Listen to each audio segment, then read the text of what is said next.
ನಮಸ್ತೆ, ಭಾಷಂ ಲೋಕಕ್ಕೆ ಸ್ವಾಗತ. ನಾವು ಪ್ರತಿದಿನ ಮಲಗುತ್ತೇವೆ. ಒಳ್ಳೆಯ ನಿದ್ದೆ ಬರಲು ನಾವು ಯಾವ ದಿಕ್ಕಿಗೆ ತಲೆ ಹಾಕಿ ಮಲಗುತ್ತೇವೆ ಎನ್ನುವುದು ಕೂಡ ಅತ್ಯಂತ ಪ್ರಮುಖವಾಗಿರುತ್ತದೆ.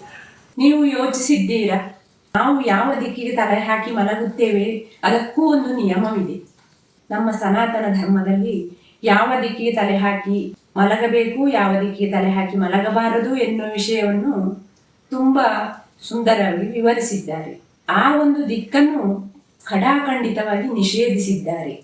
ಆ ಒಂದು ದಿಕ್ಕು ಯಾವುದು, ಯಾಕಾಗಿ ಆ ದಿಕ್ಕಿಗೆ ತಲೆ ಹಾಕಿ ಮಲಗಬಾರದು, ಆ ದಿಕ್ಕಿನ ಬಗ್ಗೆ ವಿಜ್ಞಾನ ಏನು ಹೇಳುತ್ತದೆ, ಅದನ್ನೆಲ್ಲ ಈ ವಿಡಿಯೋದಲ್ಲಿ ತಿಳ್ಕೊಳ್ಳುವ. ವೀಕ್ಷಕರಿಗೆಲ್ಲರಿಗೂ ಕೂಡ ನಮಸ್ತೆ. ನೋಡಿ, ನಮ್ಮ ಹಿರಿಯವರೆಲ್ಲ ಏನು ಮಾಡ್ತಾಯಿದ್ರು ಅಂತ ಕೇಳಿದರೆ, ಯಾವುದೇ ಒಂದು ಅವರಿಗೆ ತಿಳಿದಂತಹ ವಿಚಾರಗಳನ್ನು ಜನರಿಗೆಲ್ಲ ಮುಟ್ಟಿಸಬೇಕು ಎನ್ನುವಂತಹದ್ದು ಇದ್ದರೆ, ಅಂದರೆ ಒಳ್ಳೆ ವಿಚಾರಗಳು, ತಾತ್ವಿಕವಾದಂತಹ ವಿಚಾರಗಳು ಎಲ್ಲವನ್ನು ಕೂಡ ಜನರಿಗೆ ಮುಟ್ಟಬೇಕು ಅಂತ ಆದರೆ ಒಂದು ಕಥೆಯ ಮೂಲಕ ಹೇಳ್ತಾ ಇದ್ರು. ಈಗ ನೀವು ಕೇಳುವ ಕಥೆಯು ಕೂಡ ಹಾಗೆ ವೈಜ್ಞಾನಿಕವಾದಂತಹ ಸತ್ಯ ಇರುವಂತಹ ಒಂದು ಕಥೆ. ಹಿಂದೊಮ್ಮೆ ಒಂದು ಕಾಲದಲ್ಲಿ ಒಂದಾನೊಂದು ಊರಿನಲ್ಲಿ ಸತ್ಯ, ಧರ್ಮ, ನ್ಯಾಯದಿಂದ ರಾಜ್ಯವನ್ನು ಆಳುತ್ತಿದ್ದ ಒಬ್ಬ ರಾಜನಿದ್ದನು. ಅವನಿಗೆ ಒಂದು ವಿಚಿತ್ರವಾದಂತಹ ಸಮಸ್ಯೆ ಎದುರಾಯಿತು. ರಾತ್ರಿ ಎಷ್ಟು ಪ್ರಯತ್ನಿಸಿದರೂ ನೆಮ್ಮದಿಯ ನಿದ್ರೆ ಮಾತ್ರ ಬರುತ್ತಿರಲಿಲ್ಲ. ಬೆಳಗ್ಗೆ ಎದ್ದರೆ ಈ ನಿದ್ರಾಹೀನತೆಯಿಂದಾಗಿ ಆಯಾಸ, ತಲೆಭಾರ, ಮನಸ್ಸಿನಲ್ಲಿ ಅಶಾಂತಿ, ಒಂದು ರೀತಿಯ ಔದಾಸೀನ್ಯ ಇದೇ ಅವನನ್ನು ಕಾಡುತ್ತಿರುತ್ತಿತ್ತು. ಒಂದು ದಿನ ರಾಜ ತನ್ನ ರಾಜಗುರು ಮತ್ತು ಋಷಿಗಳನ್ನು ಸಭೆ ಕರೆಸಿ ಈ ರೀತಿ ಕೇಳಿದನು. ಗುರುದೇವ, ನನ್ನ ಈ ಅರಮನೆಯಲ್ಲಿ ಯಾವುದೇ ಕೊರತೆ ಇಲ್ಲ, ಆದರೆ ನನಗೆ ನೆಮ್ಮದಿಯ ನಿದ್ರೆ ಮಾತ್ರ ಬರುತ್ತಿಲ್ಲ. ದಯವಿಟ್ಟು ಇದಕ್ಕೆ ಕಾರಣವನ್ನು ತಿಳಿಸಿ ಎಂದೆನು. ರಾಜನ ಸಮಸ್ಯೆಯನ್ನು ಆಲಿಸಿದಂತಹ ಋಷಿಮುನಿಗಳು ಮುಗುಳು ನಗುತ್ತಾ ರಾಜನಿಗೆ ಈ ರೀತಿ ಹೇಳಿದರು. ನಿಮ್ಮ ಈ ಸಮಸ್ಯೆಗೆ ನೀವು ಯಾವ ದಿಕ್ಕಿಗೆ ತಲೆಯಿಟ್ಟು ಮಲಗುತ್ತೀರೋ ಅದೇ ಕಾರಣವಾಗಿದೆ. ಪ್ರಾಕ್ಷಿರಾ ಶಯನೇ ವಿದ್ಯಾ, ದಕ್ಷಿಣೇ ಬಲಮಾಯುಷಃ, ಪಶ್ಚಿಮೇ ಪ್ರಬಲಾ ಚಿಂತಾ, ಹಾನಿರ್ಮೃತ್ಯುಸ್ತಥೋತ್ತರೇ. ಅಂದರೆ ಪೂರ್ವಕ್ಕೆ ತಲೆಯಿಟ್ಟು ಮಲಗುವುದರಿಂದ ವಿದ್ಯಾಭ್ಯಾಸ ಮತ್ತು ಜ್ಞಾನ ಪ್ರಾಪ್ತಿಯಾಗ್ತದೆ. ದಕ್ಷಿಣಕ್ಕೆ ತಲೆಯಿಟ್ಟು ಮಲಗುವುದರಿಂದ ಧನ ಮತ್ತು ಆಯುಸ್ಸು ಅಭಿವೃದ್ಧಿಯಾಗ್ತದೆ.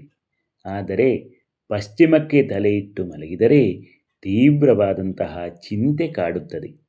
ಉತ್ತರಕ್ಕೆ ತಲೆಯಿಟ್ಟರೆ ಮೃತ್ಯುಭೀತಿ, ಆರೋಗ್ಯ ಹಾನಿ ಮೊದಲಾದ ಸಮಸ್ಯೆಗಳು ಉಂಟಾಗುತ್ತದೆ ಎಂದು ಋಷಿಮುನಿಗಳು ಹೇಳಿದರು. ಆವಾಗ ರಾಜನು ಆಶ್ಚರ್ಯದಿಂದ ಕೇಳಿದನು, ಗುರುದೇವ, ದಕ್ಷಿಣ ದಿಕ್ಕು ಯಮಧರ್ಮರಾಜನ ದಿಕ್ಕಲ್ಲವೇ? ಅವನು ಮೃತ್ಯುವಿನ ಅಧಿಪತಿಯಲ್ಲವೇ? ಆಶ್ಚರ್ಯದಿಂದ ಕೇಳಿದನು. ಆವಾಗ ಋಷಿಮುನಿಗಳು ಹೇಳಿದರು, ಹೌದು, ಆದರೆ ಈ ಯಮಧರ್ಮನು ಕೇವಲ ಮೃತ್ಯುವಿನ ಅಧಿಪತಿ ಮಾತ್ರವಲ್ಲ, ಧರ್ಮದ ಅಧಿಪತಿಯೂ ಹೌದು. ಆದ್ದರಿಂದ ದಕ್ಷಿಣ ದಿಕ್ಕು ಸ್ಥಿರತೆ ಮತ್ತು ಶಾಂತಿಯ ಸಂಕೇತವಾಗಿದೆ. ದಕ್ಷಿಣ ಶಿರಸಾ ಸ್ವಪ್ಯಾತ್ ಆಯುರ್ಬಲಂ ವಿವರ್ಧತೆ. ಮತ್ತು ಹೇಳಿದರು, ದಕ್ಷಿಣೆ ಗಾಢನಿದ್ರಾ ಚ ಧನಧಾನ್ಯಾಗಮಸ್ತಥಾ. ಅಂದರೆ ದಕ್ಷಿಣ ದಿಕ್ಕಿಗೆ ತಲೆ ಹಾಕಿ ಮಲಗುವುದರಿಂದ ಆಯುಸ್ಸು ಅಭಿವೃದ್ಧಿಯಾಗ್ತದೆ, ಗಾಢ ನಿದ್ರೆ ಬರುತ್ತದೆ, ಸಂಪತ್ತು, ಧಾನ್ಯಗಳು ಅಭಿವೃದ್ಧಿಯಾಗ್ತದೆ ಎಂದರು. ಮಹಾರಾಜರು ಪುನಃ ಕೇಳಿದರು, ಉತ್ತರ ದಿಕ್ಕು ಶ್ರೇಷ್ಠವಲ್ಲವೇ? ಉತ್ತರ ದಿಕ್ಕು ಕುಬೇರನ ದಿಕ್ಕು ಅಂತ ಕರೀತಾರೆ. ಹಾಗಿರುವಾಗ ಉತ್ತರ ದಿಕ್ಕಿಗೆ ತಲೆಯಿಟ್ಟು ಯಾಕೆ ಮಲಗಬಾರದು? ಅದಕ್ಕೆ ಉತ್ತರವಾಗಿ ಋಷಿಗಳು ಈ ರೀತಿ ಹೇಳಿದರು. ಪ್ರಾಚ್ಯಾನ್ ದಿಶಿ ಶಿರಃ ಶಸ್ತಂ, ದಕ್ಷಿಣೇ ಯಶಃಪ್ರದಂ, ಪಶ್ಚಿಮೇ ಬಲಂ ಚಿಂತಾ, ಉತ್ತರೇ ಮರಣಂ ಧ್ರುವಂ. ಅಂದರೆ ಪೂರ್ವ ದಿಕ್ಕಿಗೆ ತಲೆಯಿಟ್ಟು ಮಲಗಿದರೆ ಶುಭಕರ, ದಕ್ಷಿಣಕ್ಕೆ ಯಶಸ್ಸು ಪ್ರಾಪ್ತಿಯಾಗ್ತದೆ, ಪಶ್ಚಿಮ ದಿಕ್ಕಿಗೆ ತಲೆಯಿಟ್ಟು ಮಲಗಿದರೆ ಅತಿಯಾದ ಚಿಂತೆ ಕಾಡುತ್ತದೆ. ಉತ್ತರ ದಿಕ್ಕಿಗೆ ತಲೆಯಿಟ್ಟು ಮಲಗಿದರೆ ಮರಣಪ್ರಾಪ್ತಿಯಾಗ್ತದೆ. ಆದ್ದರಿಂದ ಅಶುಭ ಎಂದು ತಿಳಿಸಿದ್ದಾರೆ. ಪುನಃ ರಾಜನು ಕೇಳುತ್ತಾನೆ, ಗುರುದೇವ, ಹಾಗಾದರೆ ಪಶ್ಚಿಮಕ್ಕೆ ತಲೆಯಿಟ್ಟು ಮಲಗುವುದು ಕೂಡ ಸಂಪೂರ್ಣ ನಿಷಿದ್ಧವೇ ಎಂದು ಕೇಳುತ್ತಾನೆ. ಋಷಿಮುನಿಗಳು ಅದಕ್ಕೆ ಈ ರೀತಿ ಉತ್ತರಿಸುತ್ತಾರೆ, ಇಲ್ಲ ಮಹಾರಾಜ, ಪಶ್ಚಿಮ ದಿಕ್ಕನ್ನು ಸಂಪೂರ್ಣವಾಗಿ ನಿಷಿದ್ಧ ಮಾಡುವುದಿಲ್ಲ. ಆದರೆ ಅದನ್ನು ಮೊದಲ ಆಯ್ಕೆಯಾಗಿ ಹೇಳಿಲ್ಲ. ಪೂರ್ವ ಮತ್ತು ದಕ್ಷಿಣ ದಿಕ್ಕುಗಳಲ್ಲಿ ತಲೆ ಹಾಕಿ ಮಲಗುವುದು ಅಸಾಧ್ಯವಿದ್ದ ಸಂದರ್ಭದಲ್ಲಿ, ಅನಿವಾರ್ಯತೆ ಬಂದಾಗ ಮಾತ್ರ ಪಶ್ಚಿಮ ದಿಕ್ಕನ್ನು ಬಳಸಬಹುದು ಎಂದು ಹೇಳುತ್ತಾರೆ. ಋಷಿಮುನಿಗಳು ಮುಂದುವರಿಸುತ್ತಾರೆ, ಸ್ವಗೃಹೇ ಪ್ರಾಕ್ಷಿರಾಶ್ಯೇತೆ ಶ್ವಶುರೇ ದಕ್ಷಿಣಾಶಿರಾಃ ಪ್ರವಾಸೇ ಪಶ್ಚಿಮೇಶೇತೆ ನ ಕದಾಚಿದುದಕ್ಷಿರಾಃ. ಅಂದರೆ ತನ್ನ ಮನೆಯಲ್ಲಿ ಪೂರ್ವ ದಿಕ್ಕಿಗೆ ತಲೆಯಿಟ್ಟು ಮಲಗುವುದು ಪ್ರಶಸ್ತವಾಗಿದೆ. ಶ್ವಶುರರ ಮನೆಯಲ್ಲಿ ಅಂದರೆ ಮಾವನ ಮನೆಯಲ್ಲಿ ದಕ್ಷಿಣ ತಲೆಯಿಟ್ಟು ಮಲಗುವುದು ಶ್ರೇಷ್ಠ. ಪ್ರವಾಸದಲ್ಲಿ ಇದ್ದಾಗ ಅಥವಾ ಇನ್ನೊಂದು ಪರರ ಮನೆಯಲ್ಲಿ ಇರುವಂತಹ ಸಂದರ್ಭದಲ್ಲಿ ಪಶ್ಚಿಮ ದಿಕ್ಕಿಗೆ ತಲೆಯಿಟ್ಟು ಮಲಗುವುದು ಶ್ರೇಷ್ಠ ಎಂದು, ಉತ್ತರ ದಿಕ್ಕಿಗೆ ಯಾವತ್ತೂ ಕೂಡ ಯಾರೂ ಕೂಡ ಮಲಗಲೇಬಾರದು ಎನ್ನುವಂಥದ್ದು ನಮ್ಮ ಹಿರಿಯರ ಅಭಿಪ್ರಾಯವಾಗಿದೆ. ಈ ರೀತಿ ಋಷಿಮುನಿಗಳ ಅಭಿಪ್ರಾಯವನ್ನು ಕೇಳಿದಂತಹ ರಾಜನು ತನ್ನ ಮಲಗುವ ದಿಕ್ಕನ್ನು ಬದಲಾಯಿಸಿದನು. ಕೆಲವೇ ದಿನಗಳಲ್ಲಿ ಅವನ ನೆಮ್ಮದಿಯ ನಿದ್ರೆಯು ಬರತೊಡಗಿತು. ಮನಸ್ಸು ಪ್ರಶಾಂತವಾಯಿತು. ರಾಜ ಕಾರ್ಯಗಳಲ್ಲಿ ಮತ್ತಷ್ಟು ಉತ್ಸಾಹದಿಂದ ತೊಡಗುವುದಕ್ಕೆ ಪ್ರಾರಂಭ ಮಾಡಿದನು. ಅಂದಿನಿಂದ ರಾಜನು ತನ್ನ ರಾಜ್ಯದ ಜನರಿಗೆ ಈ ರೀತಿ ನಿಯಮವನ್ನು ಮಾಡಿದನು. ಸಾಧ್ಯವಾದಷ್ಟು ಪೂರ್ವ ಅಥವಾ ದಕ್ಷಿಣ ದಿಕ್ಕಿಗೆ ತಲೆಯಿಟ್ಟು ಮಲಗಿ, ಉತ್ತರಕ್ಕೆ ಯಾವತ್ತೂ ಯಾವ ಕಾಲಕ್ಕೂ ಕೂಡ ತಲೆಯಿಟ್ಟು ಮಲಗುವುದು ಬೇಡ ಎನ್ನುವಂಥದ್ದನ್ನು ನಿಯಮ ಮಾಡಿದನು. ನಮ್ಮ ಶಾಸ್ತ್ರದಲ್ಲಿ ಏನೇ ಆದರೂ ಉತ್ತರ ದಿಕ್ಕಿಗೆ ತಲೆ ಹಾಕಿ ಮಲಗಬೇಡಿ ಅಂತ ಹೇಳಿದ್ರು. ಅದನ್ನು ವಿಜ್ಞಾನ ಎಷ್ಟರ ಮಟ್ಟಿಗೆ ಒಪ್ಪುತ್ತದೆ ಅಂತ ನೋಡಿದರೆ, ಹೌದು, ವಿಜ್ಞಾನ ಕೂಡ ಅದನ್ನು ಕೂಡ ಒಪ್ಪಿಕೊಳ್ತದೆ. ವಿಜ್ಞಾನದ ಪ್ರಕಾರ ನಮ್ಮ ಇಡೀ ಭೂಮಿ ಒಂದು ಬೃಹತ್ ಅಯಸ್ಕಾಂತ ಇದ್ದ ಹಾಗೆ, ಭೂಮಿಗೆ ತನ್ನದೇ ಆದ ಕಾಂತೀಯ ಶಕ್ತಿ ಅಂದರೆ ಮ್ಯಾಗ್ನೆಟಿಕ್ ಫೀಲ್ಡ್ ಇರ್ತದೆ. ಈ ಕಾಂತೀಯ ಅಲೆಗಳು ನಿರಂತರವಾಗಿ ಭೂಮಿಯ ದಕ್ಷಿಣ ಧ್ರುವದಿಂದ ಉತ್ತರ ಧ್ರುವದ ಕಡೆಗೆ ಹರಿತಾ ಇರ್ತದೆ. ನಮ್ಮ ಮಾನವ ದೇಹದಲ್ಲೂ ಹಾಗೆ ಒಂದು ಮ್ಯಾಗ್ನೆಟಿಕ್ ಫೀಲ್ಡ್ ಇರ್ತದೆ. ವೈಜ್ಞಾನಿಕವಾಗಿ ನಮ್ಮ ದೇಹದ ತಲೆಯನ್ನು ಉತ್ತರ ಧ್ರುವ ಎಂದು, ನಮ್ಮ ಪಾದಗಳನ್ನು ದಕ್ಷಿಣ ಧ್ರುವ ಎಂದು ಪರಿಗಣಿಸಲಾಗ್ತದೆ. ಈಗ ನಾವು ಶಾಲೆಯಲ್ಲಿ ಓದಿದ ಮ್ಯಾಗ್ನೆಟ್ ನಿಯಮವನ್ನು ನೆನಪಿಸಿಕೊಳ್ಳಿ. 2 ಅಯಸ್ಕಾಂತಗಳು ಒಂದೇ ರೀತಿಯ ಧ್ರುವಗಳನ್ನು ಹತ್ತಿರ ತಂದಾಗ ಅವು ಏನಾಗ್ತದೆ? ಒಂದನ್ನೊಂದು ವಿಕರ್ಷಿಸುತ್ತವೆ, ಅಂದರೆ ದೂರ ತಳ್ಳುತ್ತವೆ ಅಂತ ನಾವು ಓದಿದ್ದೇವಲ್ವಾ.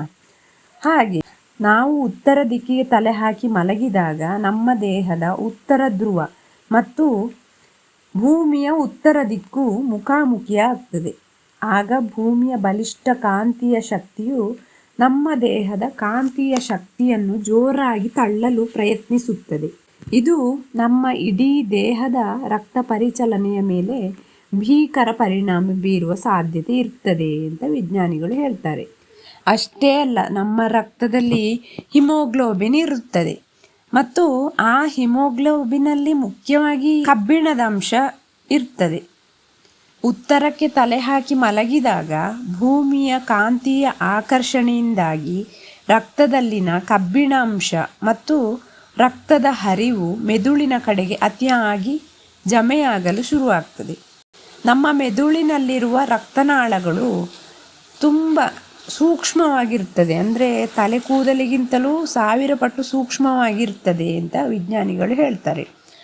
ಅಲ್ಲಿ ರಕ್ತದ ಒತ್ತಡ ಹೆಚ್ಚಾದಾಗ ಮೆದುಳಿಗೆ ಪೂರ್ಣ ವಿಶ್ರಾಂತಿ ಸಿಗುವುದಿಲ್ಲ. ಪೂರ್ಣ ವಿಶ್ರಾಂತಿ ಸಿಗದಿರುವಾಗ ಏನಾಗ್ತದೆ? ಸರಿಯಾಗಿ ನಿದ್ರೆ ಬರುವುದಿಲ್ಲ. ರಾತ್ರಿ ಕೆಟ್ಟ ಕನಸು ಬೀಳುವ ಚಾನ್ಸ್ ಇರ್ತದೆ.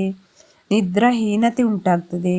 ದೀರ್ಘಕಾಲದವರೆಗೆ ಹೀಗೆ ಮಲಗಿದಾಗ ಅದು ಆರೋಗ್ಯದ ಮೇಲೆ ಭೀಕರ ಪರಿಣಾಮ ಬೀರುವ ಸಾಧ್ಯತೆ ಇರ್ತದೆ ಅಂತ ವಿಜ್ಞಾನಿಗಳು ಎಚ್ಚರಿಸುತ್ತಾರೆ. ನೋಡಿದ್ರಲ್ವಾ, ನಮ್ಮ ಶಾಸ್ತ್ರದಲ್ಲಿ ಹೇಳಿದ್ದನ್ನು ವಿಜ್ಞಾನಿಗಳು ಕೂಡ ಒಪ್ಪುತ್ತಾರೆ, ವಿಜ್ಞಾನ ಕೂಡ ಒಪ್ಪುತ್ತದೆ. ನೋಡಿದ್ರಲ್ಲ ವೀಕ್ಷಕರೇ, ನಮ್ಮ ಹಿರಿಯರು ಮಾಡಿದ ಪ್ರತಿಯೊಂದು ಆಚರಣೆಯ ಹಿಂದೆಯೂ ಒಂದು ಅರ್ಥ ಇರ್ತದೆ, ಒಂದು ತಿಳುವಳಿಕೆ ಇರ್ತದೆ. ಆದ್ದರಿಂದ ಅದನ್ನು ನಾವು ಅಂಧಾಚಾರವೆಂದು, ಮೂಢನಂಬಿಕೆ ಎಂದು ತಿರಸ್ಕರಿಸುವುದು ಬೇಡ, ಪೂರ್ತಿ ತಿಳಿದುಕೊಳ್ಳದೆ ಅನುಸರಿಸುವುದು ಬೇಡ. ಅದರ ಹಿಂದಿನ ಉದ್ದೇಶವೇನೆಂದು ಪೂರ್ತಿ ವಿಷಯವನ್ನು ತಿಳಿದುಕೊಂಡು ವಿವೇಕದಿಂದ ಆಚರಿಸೋಣ. ಹಾಗಾದರೆ ಇನ್ನು ಮುಂದಿನ ವಿಡಿಯೋದಲ್ಲಿ ಭೇಟಿಯಾಗೋಣ. ನಮಸ್ಕಾರಗಳು. ನೀವು ಯಾವ ದಿಕ್ಕಿಗೆ ತಲೆ ಇಟ್ಟು ಮಲಗ್ತೀರಿ ಅಂತ ಕಮೆಂಟಲ್ಲಿ ತಿಳಿಸಿ.